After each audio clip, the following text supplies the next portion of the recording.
Okay, जो next command है guys वो है rm। rm का यहाँ पे मतलब है रिमूव।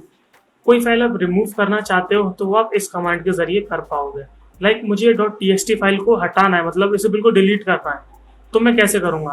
यहाँ पे मैंने rm लिखा एंड उस फाइल का नाम लिखना a1.txt, एंटर करा, ls करा, कुछ नहीं, वहां से फाइल डिलीट हो चुकी है। और यहाँ पे मैं एक चीज बताना चाहूंगा, अगर आप डायरेक्टरी डिलीट करने की कोशिश करो, मतलब कोई फोल्डर है, तो वो ऐसे नहीं होगा। तो मैं आपको दिखा दूं, एक डायरेक्टरी बना देता हूं मैं,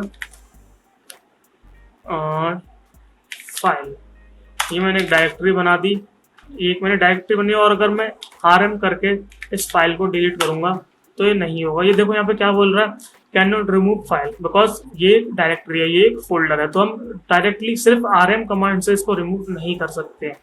तो उसके लिए हमें क्या टाइप करना होगा, rm, एक टैग देना होगा, उसके बाद r का मतलब होता है रिकर्सिव, मतलब उसके अंदर जितनी भी चीजें उसे मिलती जाएंगी, चाहे वो पूरा फोल्डर ही क्यों ना हो, फोल्डर के अंदर फोल्डर हो, फोल्डर के अंदर जितनी फाइल्स हो वो सारी की सारी डिलीट हो जाएंगी।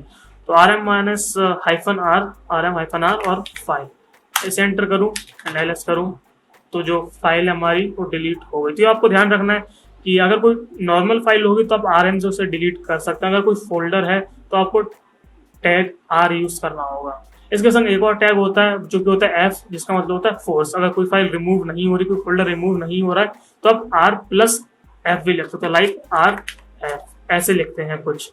और ये मैंने बहुत सारी वीडियोस में अपनी कमांड से यूज भी करी है। ओके गाइस, जो नेक्स्ट कमांड आती है वो है डायरेक्टरी बनाने के लिए। लाइक अभी मैं डायरेक्टरी बना के दिखा रहा था आपको, वो आप इस कमांड से बना सकते हैं, mkdir। mk यहाँ पे हो गया make and dir directory, make directory. तो मेक डायरेक्टरी कोई भी नाम दे सकते हो, लाइक test1, यहाँ पे हमने एंटर करा, एक test1 फाइल हो गई। अब दूसरी फाइल बनाना चाहो, एक फोल्डर test2, ls करा, test2 भी आ गया। आप एक से ज्यादा बनाना चाहो, test3, test4, वो भी आप बना सकते हो। तो mkdir make directory, directories folders को बनाने के लिए होता है। ठीक है, ये आप समझिए, कुछ भी कॉम्प्लेक्स नहीं है इसमें। ओके, जो नेक्स्ट कमांड है गाइस वो है cat, एंड ये यूज में आती है काफी ज्यादा किसी भी फाइल को रीड करने के लिए। मतलब अगर कोई txt फाइल है या फिर कोई कोड है आपको देखना है, आपको मतलब कोई फाइल है, आपको उसके कोड, उसके अंदर जो कुछ भी लिखा है आप देखना चाहते हो, तो आप कैसे देखो, वो आप इस कमांड के जरिए देख सकते हो। जहाँ पे पहले मैं एक फाइल बना देता हूँ, ये मैं सिर्फ आपको दिखाने के लिए कर रहा हूँ, ठीक है, एक एग्जांपल, text.txt, यहाँ पे मैं कुछ भी लिख देता हूँ, ठीक है।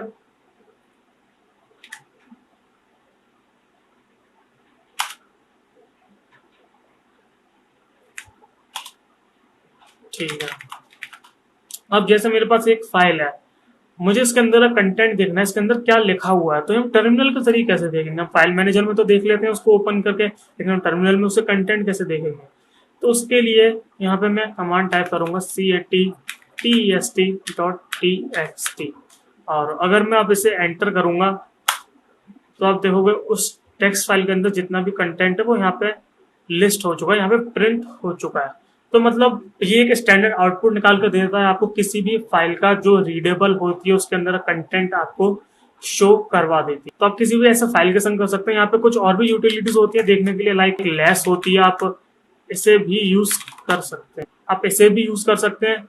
लेकिन बिगिनर फ्रेंड के लिए मेरे हिसाब से कैट ही है, कैट लिखो और जो भी फाइल को आपको देखना है, उसका कंटेंट देखना है, अब वो फाइल का नाम लिखो एंड एंटर कर दो, आपको वो सारी की सारी चीजें लिस्ट हो जाएंगी। तो जो सेकंड लास्ट कमांड है हमारी वो है ifconfig, एंड ये कमांड आपके नेटवर्क इंटरफेस की आईपीस दिखाने में बहुत ज्यादा यूज होती है। और जैसे अगर आप एडीबी वगैरह को वायरलेसली यूज करना चाहते हो, तो आप आईपीस वगैरह देखना चाहते हो, तो ये कमांड यूज होती है, आप इससे आईपीस देख सकते हो। अब इस कमांड को अगर मैं एंटर करूंगा तो आपके सामने कुछ ऐसा आउटपुट आएगा। अब इससे बिल्कुल मत घबराओ, यहाँ पे इतना ज्यादा मैथ्स की कोई जरूरत है नहीं। तो हमें जिसमें इंटरेस्ट है वो है WLAN 0।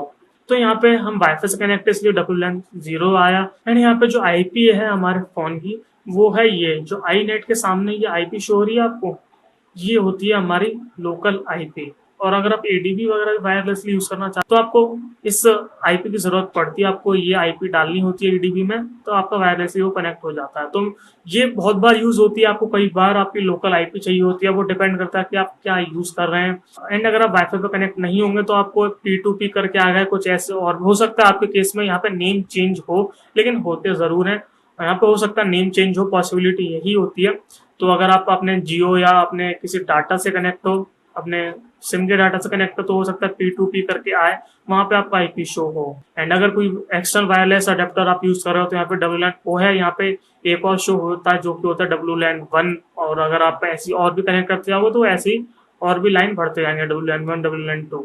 एंड गाइस जो लास्ट कमांड है वो है रिबूट की। मतलब हमें अगर अपने फोन को कमांड लाइन से रिबूट करवाना है तो हम सिंपली रिबूट लिख सकते हैं, और अगर आपको पावर ऑफ करवाना है तो टैग पी। यहाँ पे टैग पी का मतलब है पावर ऑफ। मतलब अगर मैं ये कमांड एंटर कर दूंगा तो मेरा फोन है वो पावर ऑफ हो जाएगा, और अगर मैं इसे हटा दूंगा तो फोन सिंपली रिबूट हो जाएगा मेरा। तो यहाँ पे बहुत सारी ऐसी भी कमांड्स हैं जो इतनी ज्यादा यूजफुल नहीं होती, लेकिन कभी कभार उसे हम यूज कर लेते हैं। लाइक CL कैलेंडर आ जाता है, और यहाँ पे आप टाइम, मतलब आपका फोन कितने टाइम से चल रहा है लगातार, तो यहाँ पे 1 घंटे 2 घंटे ऑलमोस्ट मान लो।